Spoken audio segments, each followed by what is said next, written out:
What is your issue, Secretary, with the three vloggers? Ano, papakulong mo rin yung three vloggers? So may standing warrant of arrest po yan. But when you interview somebody like that, you're already telling the people it's okay to flout the law. So is your issue against the three vloggers on the content of the interview? All of a sudden, it becomes their fault? Secretary, you should find out everything before you say these things. Pa-chilling effect ang resulta niyan eh. Sir, subject was Mr. Bantag. Mr. Chairman, what is your issue, Secretary, with the three vloggers? Sino to? Hindi ko sinusundan yung mga vlogger na yun, pero nasundan ko yung issue na papakulong mo rin yung three vloggers. Maybe the message is really the person that they interviewed, a person wanted by the law. A person wanted by the law never appeared to respect the jurisdiction of our legal system. So they interviewed somebody like that. So may standing warrant of arrest po yan.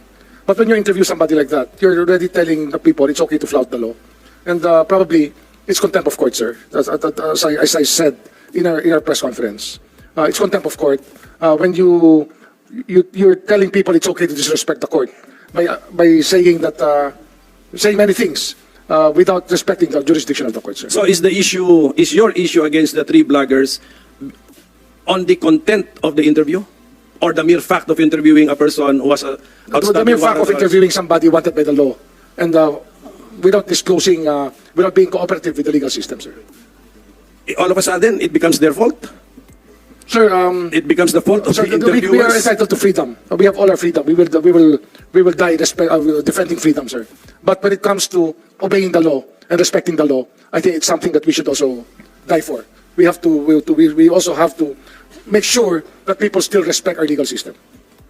Yan ang point ko, what was the law being violated? Because did they interview in person or Zoom? Sir, was it on Zoom or an in-person interview?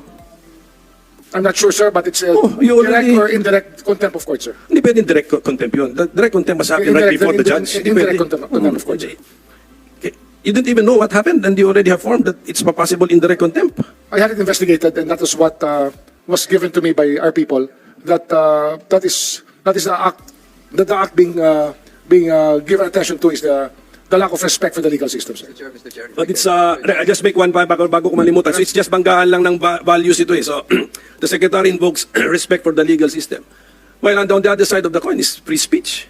So I do not know how they can be held to account for the fact of their desire to talk to somebody and was an outstanding warrant of arrest and then siguro pinost ba nila ito online. Hindi ko napanood din actually because wala naman akong issue against it. But Secretary, you should find out everything before you say these things. Pa-chilling effect ang resulta niyan eh. Sir, honestly, I try not to watch it because I'm the one being alluded to in the interview and I don't want to watch it. I don't want to waste my time listening to people who would just want to malign my person, sir. So I asked the other people to investigate it for me. You were the one, you have a footage, ikaw nagsasalita. You have not, we have possession of footage, sir. You've not even seen the... No, I saw the footage of you saying that you will file well, that's what we are trying to work on, sir. Anyway. To ask the court to consider contempt. Because it is not something that we want replicated all over the country, that we glorify people who do not obey the law. Well, at any rate, Mr. Chairman, siguro in due time that the theory of our Secretary will be tested in court. But of course, I will side with the freedom of our people to speech, to associate, to make known to the public facts and opinions. Wala namang mali sa opinion. So at any rate, Mr. Chairman, I think our senior lawyer in the Senate wants to say something, Mr. Chairman. Are you done with your questioning?